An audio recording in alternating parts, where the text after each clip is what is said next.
Mike Pompeo, former Secretary of State under President Donald Trump, and CIA guy, Men in Black. We can actually say that. He joins us now on the phone. Sir, it's good to have you. Happy Friday to you. It's great to be with you. I laughed when I heard Kayla's whisper in my ear. Well played. It was very theatrical. It was very theatrical. I mean, it's it's very, I realized he was really setting the stage and really trying to drive the point home, but I don't think it had the intended effect that it did. That honestly, if that Joe Biden would have showed up meeting Vladimir Putin at G7, I think that he actually would have scared him. Don't you?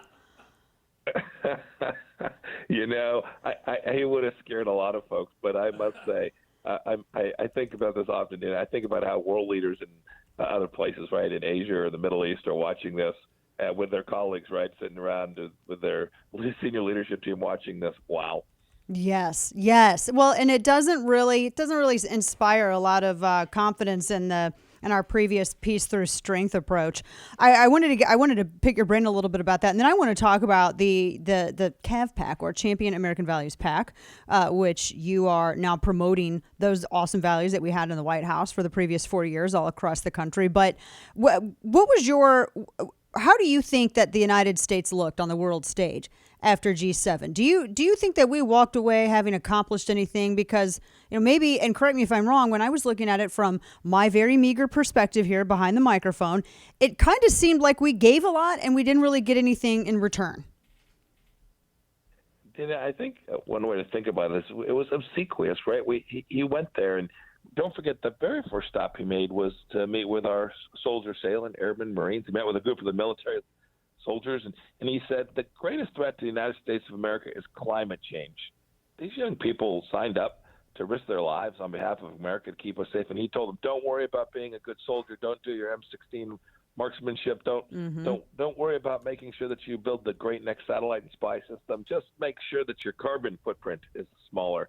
That's how he kicked the darn thing off. And then he went to Europe on a tour that was really about saying, we're back in being part of the club, but failed to understand that what they really want is an America that's strong and that will lead and is powerful, that they can come alongside and be a partner, helping their people be safer and more secure. That's what we did. Put $400 billion more from them into NATO. Those are the kind of things that are good for America, but they're good for the alliance and good for the world as well. Yeah, exactly. You mentioned NATO, too, and it was amazing to watch the media celebrate Joe Biden as some sort of restorer of relations between the United States and Germany. And I didn't think that the approach that we had under the Trump administration with you and President Trump, I thought that was the way to go. I mean, Germany really, I needed to be persuaded to actually contribute to their own defense. And as a NATO nation, it never made any sense to me as to why they would want to make themselves dependent upon the dirty gas, dirty energy from a sovereign entity that NATO in part was created to stand against. And where do you think we stand with Germany now? I feel like we've kind of lost all the advantages that we had under the Trump administration. Are we going to be back to basically subsidizing their inclusion in NATO? I think that's the direction this administration is headed. It's going to be, we got it, we'll take care of this, instead of, I always ask the German leaders, I said, you need to tell your people, you need to explain to your people why it's important. They spend a fraction of the promises that they made to NATO of 2% of their GDP. They spend only a fraction of their economic wealth in securing their own country. When we made clear to them that they had to convince their own people, right? This is what leaders do, that it's worth spending their treasure and their young men and women to serve and fight, and that America wasn't going to do that task for them alone. We'd be happy to be their partner. We'd be happy to work alongside them, but that they had real responsibility. We made progress. And they now appear to be throwing it all away. Yeah, and which is incredibly sad. It was just so weird to watch all of that, because the way that they portrayed, as you know, President Trump talking to Mike Pompeo here, former Secretary of State, CIA head, and a new PAC, which we're going to discuss. The way that they portrayed Trump was that, he was so belligerent. And I remember the selective way they wanted to present the photos. And by the way, I thought every photo where they were all crowded around him and he looked like he was laying down the law, I thought those were some great photos. I mean, that's $1 million photography right there. You can't stage that. It was very much a negotiating from a position of strength. And now with now with Russia being so emboldened, and I wanted to get your take after all of this happened. Now you have them threatening UK with some of the ships in the Black Sea, and somebody got too close to someone else's ship, and apparently there was some very high tensions just this week between Britain and Russia in the Black Sea. It seems like now we're seeing increased aggression directly right after G7 because they saw what showed up. They weren't afraid. They saw that we just kind of slid back into our old ways, and now here we are. We have a ever increasing aggressive Russia. What does this mean for Ukraine and particularly their relationship with Turkey as it relates to the passage into the Mediterranean? Dana, deterrence matters. Yes. And leadership matters. And we were never the media always wanted to portray our approach to Europe as hostile or belligerent or rude. It was never the case. We were always our tone was right, but demanding, because we knew what needed to happen to your point, to protect ourselves against the threat from Russia, to make sure that we supported the Ukrainian efforts at democracy, all the things that you just talked about. We knew that this was going to require real European effort, and we wanted to demand that of them. And we always did it with a smile. We always made clear to them our expectations, because we always did put America first.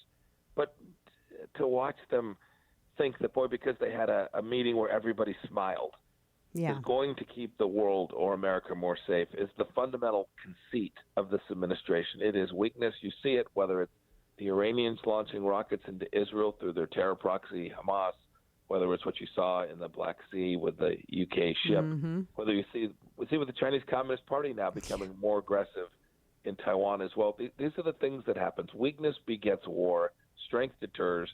We had it right. I hope this administration will pick up that cudgel. Yeah, weakness begets war. That's a great statement. It absolutely does. Talking to former Secretary of State Mike Pompeo, and this is one of the things that you are also now advocating for. I want to talk about your new PAC, because you had just the other day a piece that I think was in NRO, taking the country back, championing American values, and you cited a number of different things in this. You were discussing not just this Marxist sort of attack on free thought, free speech, free association, free assembly, this is natural rights stuff, but really also the values that kind of drove that. I mean, now it's apparently it's presented as being shameful to be patriotic. They like to confuse patriotism with jingoism. They like to confuse patriotism with nationalism, which are entirely different things. I mean, nuance is real. Talk a little bit about that, because you're defining accurately what those values are and promoting them. Oh, thanks, Dana. So I've created an organization called CAVPAC. It's a little bit of a nod to my time in the cavalry when I was a young soldier a couple decades back, right? The cavalry sounds the alarm and then rides to the sound of the guns. And if there was ever a time in America that we needed everybody to take a little bit of time in their life to go defend these things that we cherish and love and have made America so darn exceptional, this is that moment, and CAVPAC intends to be part of leading that charge. I spent 4 years working on national security, yes, years first as the CIA director and then as President Trump's Secretary of State. But the real challenges to the United States are from within. We'll lose our republic most quickly if we don't protect our Second Amendment rights, if we refuse to let people's voices be heard all across the political spectrum. If people can't go to church and practice their faith, these are the kinds of things. If we teach craziness in our schools, that our country was founded on some idea that was centrally racist, those are the things that our founders knew could challenge our republic in ways that were hard to get back from. And this is the moment for that revival of love of America, patriotism, all the things that you speak about on your show so eloquently. If we get that right, I'm very confident America will be fine. And if we don't, there's real risk for our kids and grandkids, Dana. Absolutely. Talking to former Secretary of State Mike Pompeo and champion American values, CAVPAC.com. Cavalry is here. Before I let you go, sir, I would be doing my audience and the day that this is, Friday, a real disservice if I didn't one more time, because just saying, there was this, and you're going to laugh. I just happened to see a story today. Pentagon UFO report videos reveal mysterious objects that baffled U.S. military. This report's supposed to come out by the end of the month. Do you know anything about this report, sir? And should we be worried? Dana, when I know something I can help you on UFOs, I will call you. I will come on your show and I will tell you all about it. I promise you. We have that, Kane. Save that audio. Save that audio forever. We got him. We got him. Mike Pompeo. Flag it. Absolutely. Thank you. The website, have a CavPack. wonderful weekend. Yes, you too. God bless. CavPack.com. Bye-bye. Former Secretary of State Mike Pompeo. I had to ask. I did you all a solid. I do this because I love you. That's why I do these things.